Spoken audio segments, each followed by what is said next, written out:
The foundations of early childhood education promote and support children in regards to their developmental abilities and individual differences. Therefore, assessment processes should reflect those beliefs. Learning experiences should be designed to reflect children's interest, and children should be engaged in learning situations that enhance their physical, social, emotional, and cognitive development. These domains of learning should be the deciding factor in assessment processes. Children should be assessed based on the skills that coincide with individual learning objectives. Therefore, assessment in early childhood would adapt some of the key parts of assessment design when remaining grounded in authentic assessment ideals. When implementing and designing performance assessment methods, educators should be mindful of assessment methods in addition to the standards and targets that are being assessed, student templates for learning, student rubrics for assessing the activity or project, and should be able to evaluate their assessment methods using the Keys to Quality Assessment guidelines. In Connecticut, many early childhood classrooms follow state standards for creating activities and learning goals for preschool-age children. The standards that educators use to create the content that is taught in their classrooms are the Connecticut Early Learning and Developmental Standards, also known as the CTELDs. These guidelines and standards were created by the state of Connecticut to create quality early childhood standards that would closely align with the Common Core standards that are utilized by public schools across the state. As early childhood educators select stories, learning center materials, small and large group activities, music and movement plans, and gross and fine motor tasks, they rotate the domains, strands, and learning progressions. It is essential to follow these standards and learning progressions for each activity to reinforce the quality of early childhood education that is offered to young learners, as well as remain developmentally appropriate in practices that align with child development theories. It is equally important to be aware of the way standards for education can be utilized in conjunction with performance assessment methods. Although assessing students' knowledge and understanding of content that is presented can be done in a variety of ways, many educators utilize rubrics as ways of both communicating the exact details of an assignment and evaluating students' knowledge and understanding. Rubrics can be created or implemented in a variety of ways, but the selection of a rubric is essential to the success of the tool. Rubrics must look at performance levels and their descriptions and the ways in which they are designed, either top-down or bottom-up. Performance level descriptions look at language in which performance levels are described, while the design considers the student's work first or the standards that the assignment is assessing first. Each approach to designing or utilizing a rubric is highly dependent on the teacher's perceived outcomes, students' individual needs, and the way in which the material is presented and assessed. As long as the rubric considers the student's point of view and rubrics are developmentally appropriate, then the rubric's success will be evident.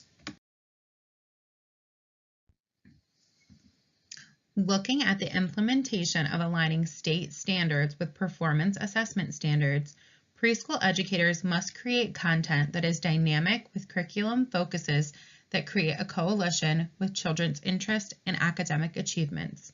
In order to understand this concept, it is best to look at an example of aligning standards with learning targets. The sample that you see below is the standard that follows along with the CTELDs. The specific standard is language and literacy. That would be the domain. The strand would be drawing and writing, and the learning progression, which meets children's individual needs, would be focusing on drawing or writing to convey an idea, event, or story. Writing involves scribbles, letters, or letter-like shapes. Children may use pretend lists or use words to dictate a message that communicates with others. In order to implement this standard in a preschool classroom, teachers might create a unit focused on community helpers. Community helpers would focus on the importance of job roles in the world around children. The specific activity to align with this standard will focus on the post office through analyzing and writing letters. Children would look at literacy pieces that include Delivering Your Mail, a book about mail carriers, A Letter to Amy by Ezra Jack Keats, Bunny Mail by Rosemary Wells, and the Post Office book, Mail and How It Moves by Gail Gibbons. Learning centers would include Post Office and Dramatic Play, Community Helpers and Signs and Blocks, Envelopes and Stamps, Writing Materials in the Writing Center, Community Helper Puzzles and Matching Activities and Manipulatives, and Books and Samples of Letters and Library.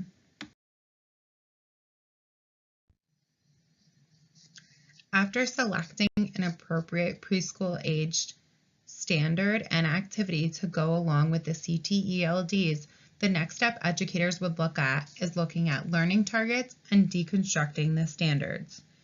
Teachers will develop knowledge, reasoning, skill, and product learning targets to help deconstruct a standard and phrase the task in a student-friendly manner. In order to establish learning targets, educators must define and relay information in a way that is easily understood by all children. More specifically, learning targets can be described as student-oriented descriptions of what students are intended to learn for a specific lesson. The specific targets that are set by educators drive instructional design, help students set goals for what they hope to accomplish, and allow administrators to see performance and assessment data as a way of growing a school's curriculum and design. However, before presenting students with their learning targets, educators must first understand how to deconstruct the original standard. Educators must break down students' knowledge into a framework known as deconstructing the standards. Deconstructing is the act of taking a broad standard or objective and breaking it down into smaller, more explicit goals with language that is clear for students to comprehend.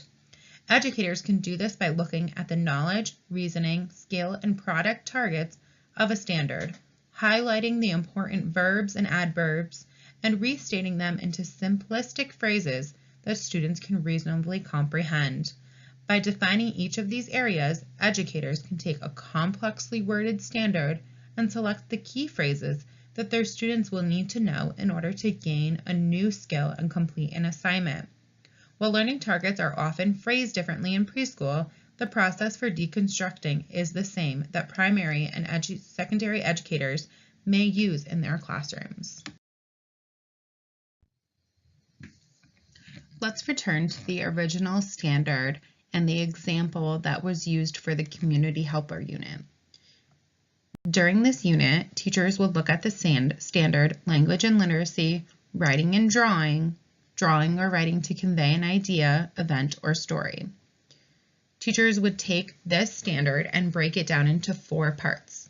The first part is the knowledge learning target. Preschool-age children should be able to communicate both verbally and through written forms. This includes understanding that communication includes writing and drawing, identify the ways in which written letters are used to communicate, explaining the purpose of a letter and what their writing conveys to whomever they are communicating, and recognizing that writing includes drawing, scribbles, letters, and/or letter-like shapes. The second breakdown is looking at reasoning learning targets. Preschool-age children progress from identifying familiar letters in the alphabet and their names to labeling environmental print from their surroundings and utilizing their knowledge of these ideas to print signs and write letters. This includes comparing and contrasting the difference between writing and drawing, classifying letters, scribbles, and letter-like shapes, and evaluating the difference between using writing tools to make scribbles and using controlled linear scribbles to make words that convey a meaning. The third part would be look at skills learning target. Preschool-age children who are verging on scribbling and writing to communicate ideas and words have acquired both literacy and language skills and fine motor skills to progress this level of development.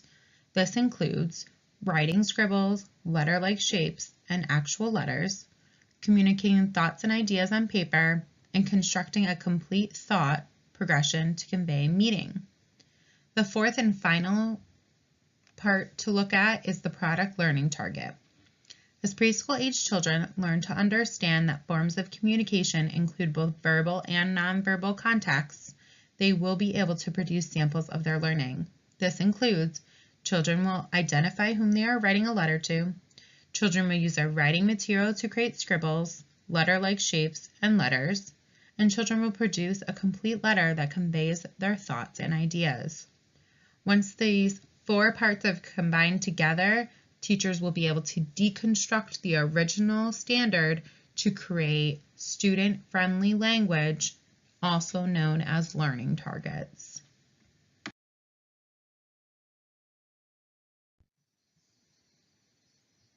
Once educators have broken the standard down into 4 parts using the deconstruction method, they are able to produce learning targets in student-friendly language.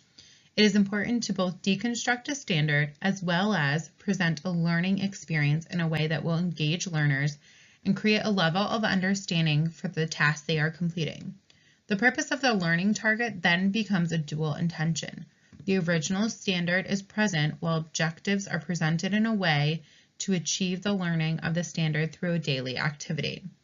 When returning to the preschool example of community helpers and breaking the standard down from drawing and writing to convey meaning, teachers might implement 2 learning targets.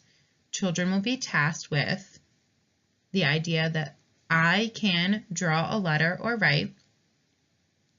I can name the purpose of the letter and describe what I wrote. In order to achieve this task, children will have already looked at literacy examples of books in which letters are present.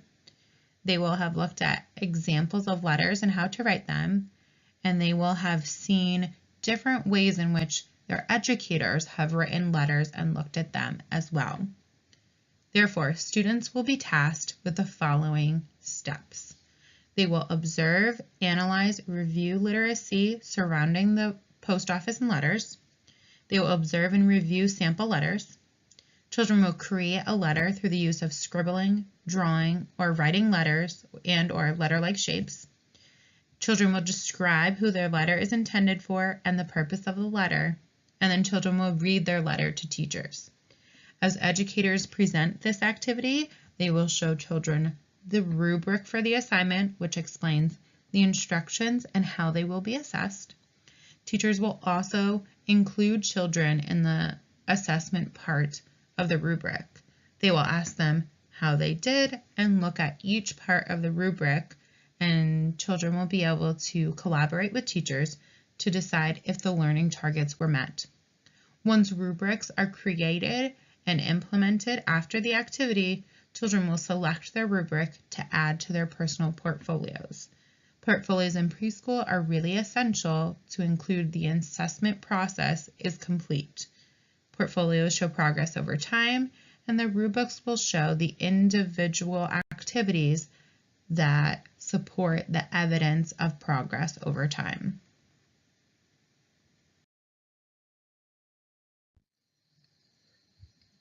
Evaluating students' knowledge of content standards can be done in a variety of ways, but using a rubric is a concise way of analyzing a student's learning process with descriptive language and clear instructions. Rubrics can be presented to students as a way of clarifying their role in assignment and allowing them to receive maximum points when completing a task. The community helper assignment had 2 learning targets. The first was, I can draw or write a letter, and the second was, I can name the purpose of the letter and describe what I wrote. To create a rubric, educators would need to analyze the learning targets and would set goals for what children need to achieve during the assignment. Breaking down those 2 learning targets would look like a category of drawing and writing a letter, the purpose of the letter, and then describing the letter. These would then be related on a 4-point scale. Number 1 would consist of pre-conventional work, and student-friendly language would consist of keep working. Number 2 would say emerging with student-friendly language of continuing work. 3 would be developmentally appropriate work with good work for student-friendly language. And consistent or great work would be number 4. As educators look at these different 4-point systems and the broken down learning targets, they can collaborate with children to create and determine if learning progressions were met, if standards were met, and if the assignment was complete.